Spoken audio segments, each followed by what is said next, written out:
What's up, family? How's everybody doing? If it's your first time checking out the show, let me know what city, what state you're coming in from. If you're outside of the US, let me know what country you're representing.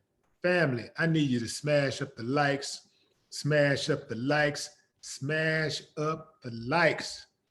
Also, if you have not done so already, after you subscribe, there's a little bell next to your subscribe button. Go ahead and click that thing right now so you can get your notifications each time I drop a new video like this. That way you'll be in the loop.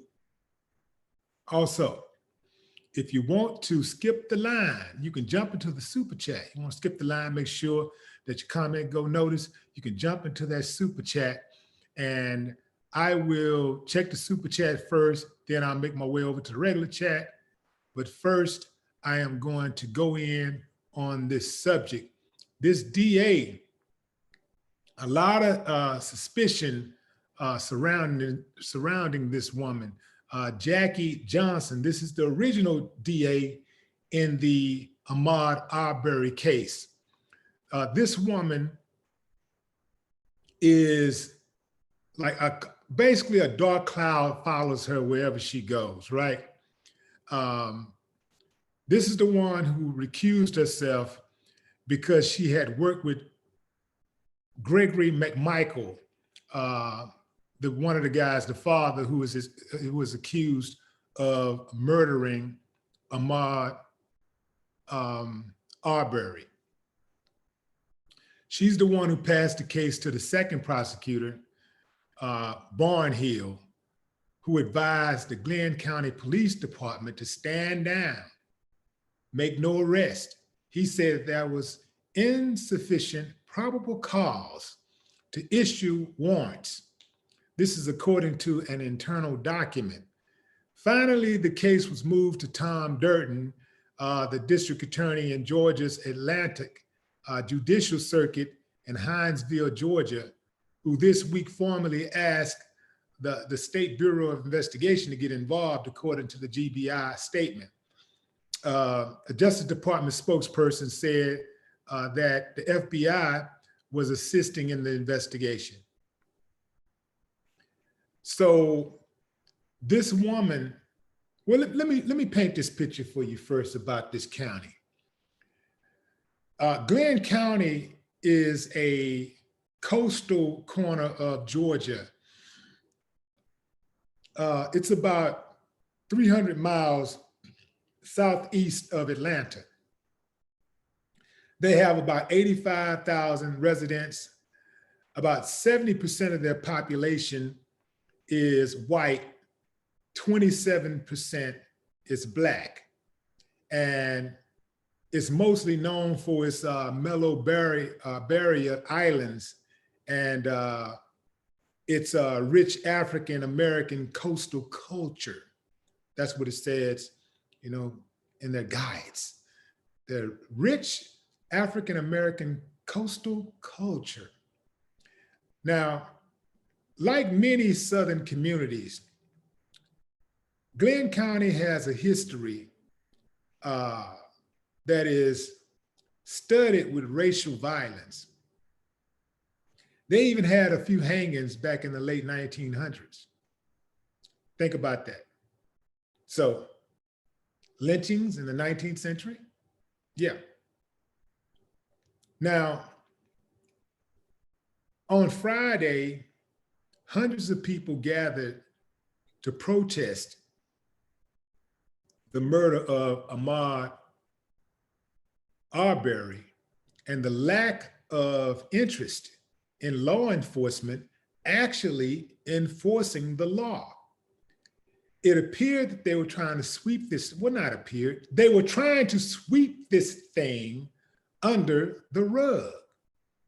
They thought it was going to be business as usual, good old boys and girls looking out for each other. When that video came out, that changed everything.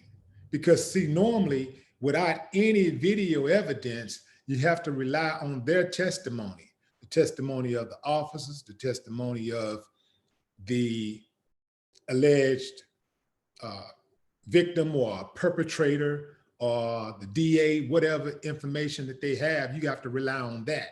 And oftentimes they get the benefit of the doubt because they got the complexion for the connection and the protection and all that good stuff, right? And so these DAs have a lot of power. I don't think people understand the kind of power that DAs have. When a crime is committed or suspected of being committed, the DA is the first line of defense. The DA has the discretion to say, we're going to take it. Don't worry about it. That's the kind of stuff the DA can do. In this case, the DA said, don't worry about it. But this is not the first time that this DA has been accused of circumventing justice. This whole department has a sordid history of not doing their job, not doing right by the public. Over the last 10 years, they only have 122 officers, but over the last 10 years, they've been sued 17 times. 17 times. And these lawsuits include allegations of illegal seizures and search. Think about that, illegal search and seizure. So what does that tell you? They are basically taking people's stuff. They're going into people's cars or their homes, and they're just taking people's stuff. They're pulling people off to the side of the road, and they're checking you. If you got any money on you, you don't have any on you anymore. You want to go to jail or you want to go home? Well, give me that money. Nice watch. And that's not just the people that live there. That's the people who are passing through also. They're abusing these laws that they put in place to be able to stop people, search people, and take their stuff without any due process. And if when they take your stuff and you try to get it back, it could take you years. They just tie you up in red tape. If you're from out of town, you can damn near forget it, trying to get your money back. You're gonna have to have some long hands, connections and resources to get your money back. Think about it. If you riding down the street, they pull you over, and let's say you got $500 on you. They take it. You go back home. What's in your mind? Man, I ain't never going back there. You're not going to even try to go back and get your money. Even if it's $1,500, you're going to be like, man, it's going to be more trouble. And then, you know, the way they're going to handle you, they're going to intimidate you. So you're going to be afraid to even go back to the county. You're going to be like, you know what, I'm going to just avoid that thing. Trying to get a lawyer would cost you more than $1,500. And they're banking on this type of stuff. I bet you they're surprised when somebody actually shows up in court trying to get their money back or their property back. They're going to people's houses. If all they got to do is say they suspect you of selling dope, suspect you of selling weed, or suspect you of anything. And then they can just take your television, your big screen television, off the wall and put it on the wall in their house. Because they can just say, well, you were able to buy that television with illegal proceeds. Think about what I'm saying, fam. And this is not just in Glenn County, but this is in counties all over America. This is happening. They have another lawsuit involving this same DA, Jackie Johnson, where a suit was filed that accused the department of wrongfully killing an unarmed white woman. White people, pay attention to what I'm saying. These people shot through the windshield of a woman who was driving erratic. The woman was unarmed. They try to say that she jumped in her vehicle and she was trying to run over the police. What happened is that the police got behind her because she was driving erratic. They don't know what was going on inside the car. They don't know if the woman was having a seizure or whatever. But the cop T-boned her, forced her off the road. The other cops got around her, and they what do you call it? Like smashed her in, right? And they blocked her with their cars. And then one of them ordered her to don't move. You move, I'm gonna shoot you. So she tried to move, and they just opened fire on her. Now, when she was trying to move, she was not in the path of the police officers. The police officers were on the side and in the back. So they could have let her go if they wanted to, but their pride wouldn't let her go. They wanted to stop her. They shot through the windshield and popped her up, took her life. I say this to say this: white people, pay attention. There's an old saying, what you do to the least of us, you do to the rest of us.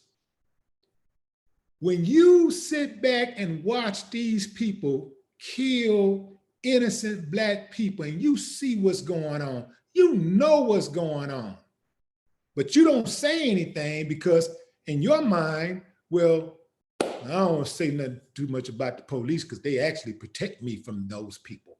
You know, the police are on my side, so they help me. So I don't want to say anything bad about the police because they have a difficult job. So if a few people get murdered and it's a tragedy, it just doesn't feel right. It don't sit right with me, but I just don't say anything because it doesn't affect me directly. Eventually it will affect you because they're going to make their way to you. The more they get away with these type of crimes, the more emboldened they are. And then pretty soon they start airing out their grievances with white folks. And white folks get the same kind of treatment. Now, it's not happening as often, but who knows when it's going to be your chance? Who knows when it's going to be your turn? When you're the white person out of the few that's going to get it. You don't know.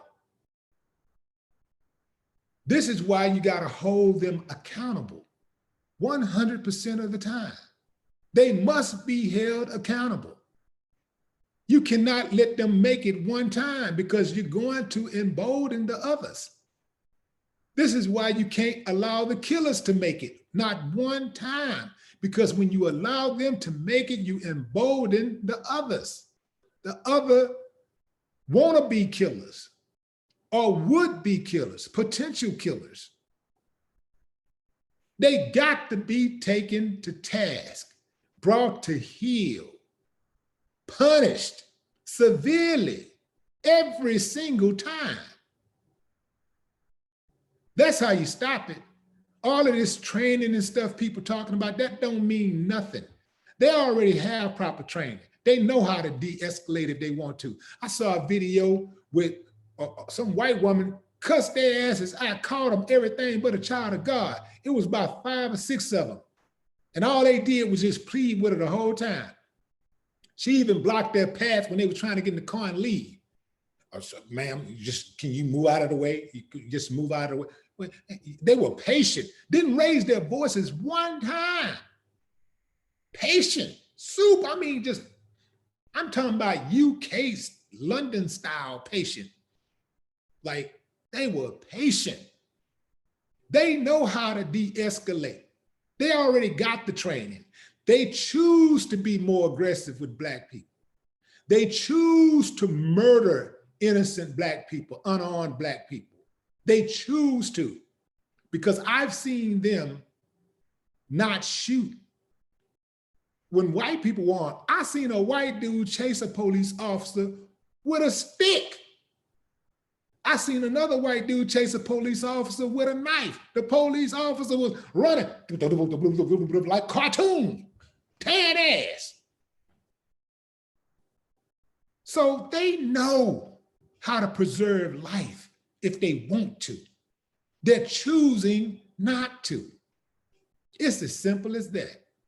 And this DA, Jackie Johnson, her ass need to be impeached. She need to be thrown out of the office on her raggedy ass head immediately. Think about all the other people who she's messed over. Think about all those other people who have went to court in Glenn County, who has the cases that have come across her desk. Think about the ones where she swept them under the rug. You see, Glenn County, that police department in Brunswick, it's a pro,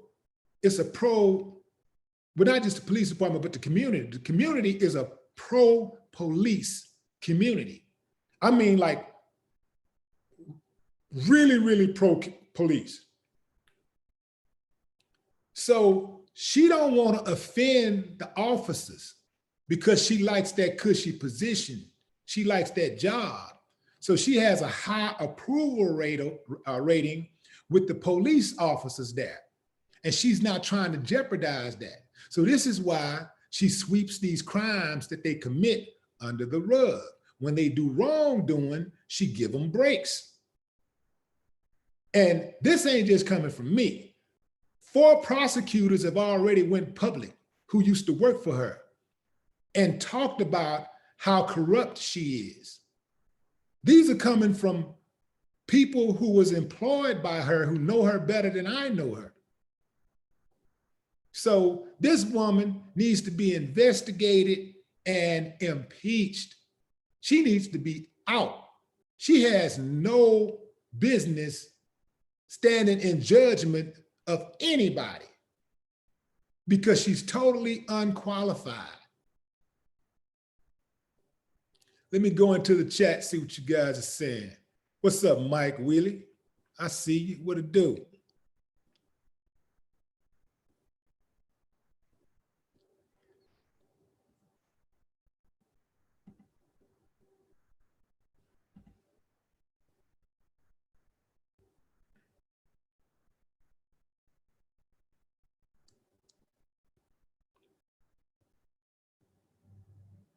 Roger Jones, I see you. What up?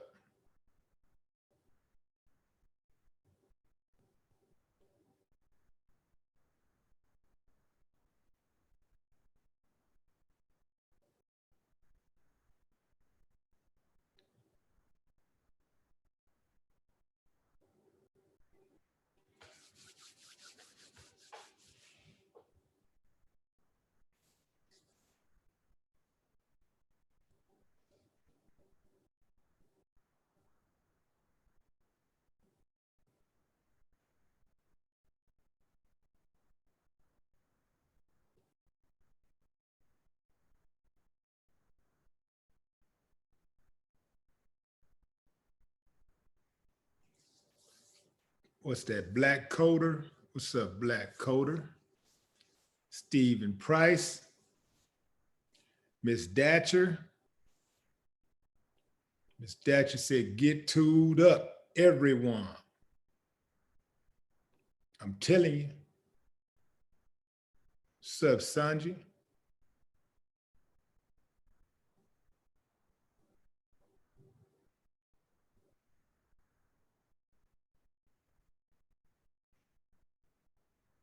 Kathy Thomas, Phyllis Brown, I see you.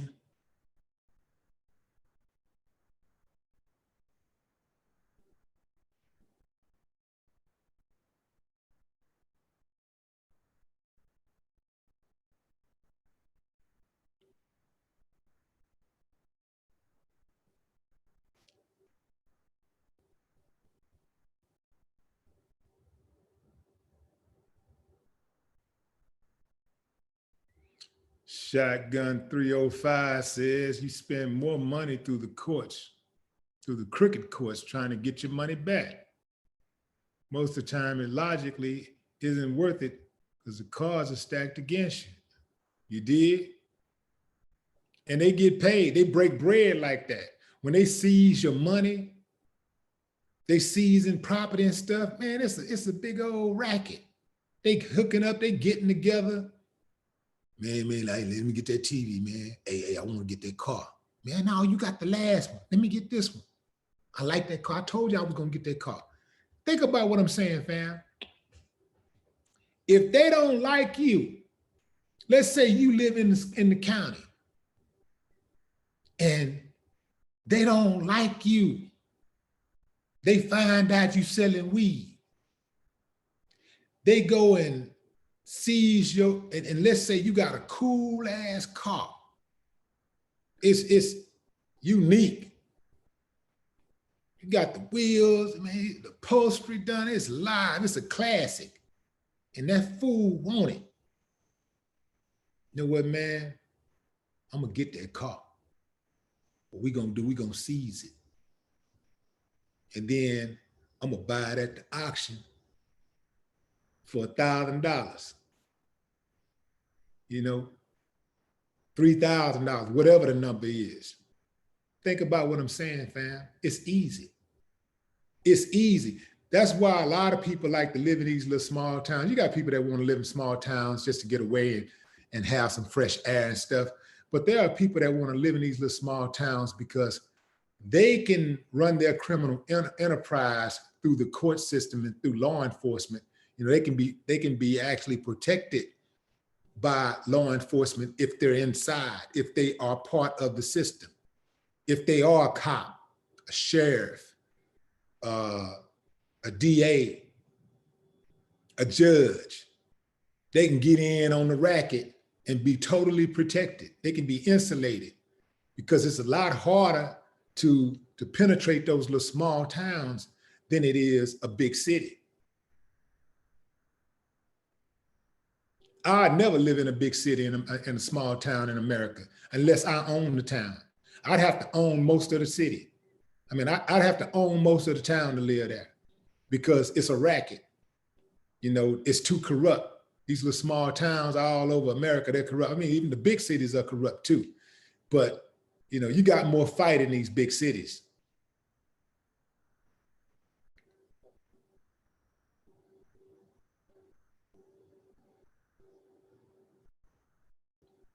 Man, you expose one of these people that got some power in a small town, and man, they make your whole life miserable. One person, you piss off one person, it's a domino effect.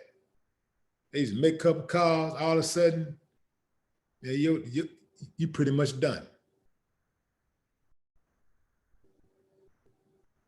Put a case on you, send you to jail for 25 years, whatever.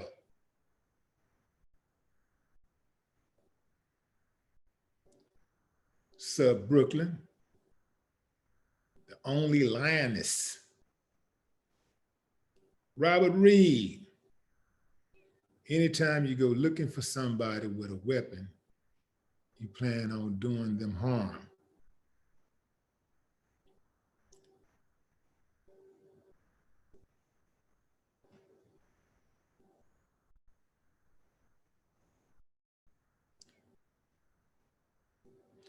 Well, all right, fam. That's my time. I appreciate that. I just wanted to bring this to y'all real quick. Just bring it to your attention about this DA and why there were no charges in the first place. You know, you're dealing with corruption. I see you, Anna Martinez, Rochester, New York, in the building. Yeah. So that's what we're dealing with, fam. You gotta keep our foot on the necks. Fort Knox, Kentucky in the building. What's up, JB? We gotta keep our foot on their necks. There is no break. You know, these clowns, they don't take breaks. Ain't no days off. We gotta get used to it. Just gotta get used to it. Every day, you can't even keep up with the uncivilized acts that they perpetrate. Every day, all day, they never take a day off. So if you're gonna fight against them, you can't take a day off, because the moment you fight against them and get relaxed and thinking it's all good, man, that's when they're gonna get you. So until next time, fam. Also, drop your comments Send your comments to, if you are a member of the channel, you can send comments, go to the community link and drop your comments for Bernadette Stannis. Bernadette Stannis, most of you guys probably know her as Thelma from Good Time. I'll be interviewing her